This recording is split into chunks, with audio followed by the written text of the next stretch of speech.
हुरीमा पर्छ। कहिले सरकारमा पनि हुरी आएको देखिएको छ हामीले, हुरी जहिले पनि चल्छ। त्यो हुरीबाट जोगिनु नै हाम्रो एउटा यो लक्ष्यमा पुग्नु हो।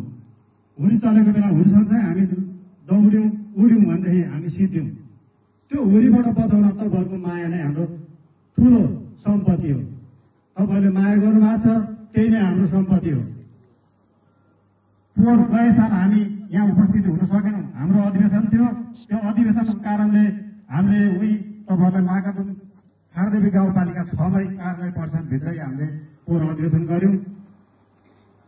यसपालि गएको साल हामी 68 करोड ट्रान्जेक्सन कारोबार तपाईँहरूको पैसा राख्ने फिर्ता गर्ने 68 करोड लिएर आएका थियौँ भने यो पालि करिब 1 अर्बको ट्रान्जेक्सन हामीले लिएर आएका छौँ। अघि कोषाध्यक्षज्यूले प्रस्तुत गरेर गइसक्नु भएको छ। अर्को साल आउँदाखेरि 1.5 अर्बको कारोबार हुनेछ भने मैले तपाईँहरूको पनि साथ सहयोग रहनेछ भने मैले आशा व्यक्त गरेको छु। एक जना एक गरी त्यही हाम्रो